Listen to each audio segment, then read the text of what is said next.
સ્વાગત છે અમારા બધા જ મહેમાનોનું આજના એક નવા બ્લોગની અંદર ફરીવાર. તો અત્યારે આપણે આવ્યા છીએ ગાયો લઈને આમાં કચરાવવા માટે.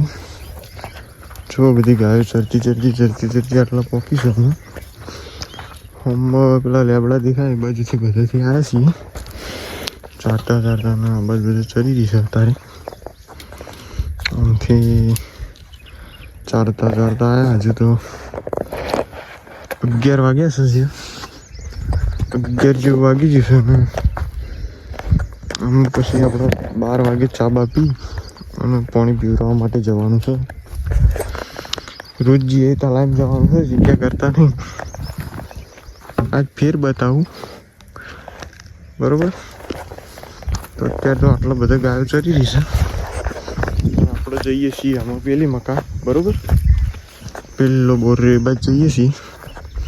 તો બ્લોગમાં બને રહેજો, મળીએ પછી. તો ફાઇનલી મહેમાનો આપણે સાપોણી કરીને આવી ગયા છીએ ગાય પીવડાવવા માટે. જુઓ બધી ગાયો જઈ રહી છે અને હજુ બીજી બધી આવી જાય છે. તો તલાઈમ હેડી છે. હું તમને સીટ નજીક જઈને પણ બતાવી દઉં. જો આ ગાયો અમુક બાકી હતી એ આવી જશે. નજીક જઈને થોડું બતાવું તમને. રોજ તો જોવું ગમતું તો નહીં હોય તમને, પણ તો હવે બતાવી દઉં છું. થોડું જોવું બધી પીવું છે. પાણી પીવા આવી ગયા છીએ અત્યારે.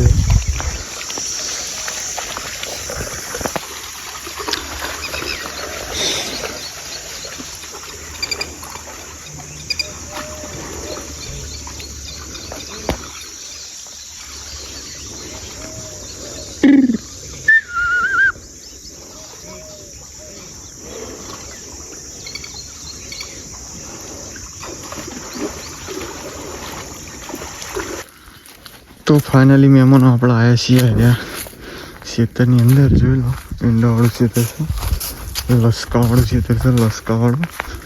લસકાવાળા ખેતરની અંદર આવ્યા છીએ અને તાપની બધી ગાયો ઘડીક ચરી અને ઊભી રહી છે. જુઓ બોડીને બધો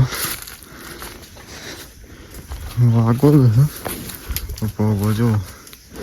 અરે ખેતરની અંદર આવ્યા છીએ અત્યારે અને પેલી બાજુ ભૂકો ખાય છે અમુક ગાયો બરોબર. તાપના આ બાજુ ફરે છીએ, તાપ બહુ લાગી રહ્યો એટલે બરોબર. હજુ હું તમને બતાવું પેલી બાજુ ભૂકો ખાઈશે ગાયો એ બાજુ જઈને બરોબર. પાણી પીને ડાયરેક્ટ આરે ખેતરમાં આવ્યા છીએ ને હારી કડાવટ આડી કરી દીધી આમાં. ચલો પેલી બાજુ જઈએ, એ બાજુ જઈને બતાવી દઉં બરોબર. અડધી ગાય પેલી બાજુ ચરે છે, અડધી આ બાજુ ભૂકો ખાય છે. ભૂકો ભૂકો ખાય છે.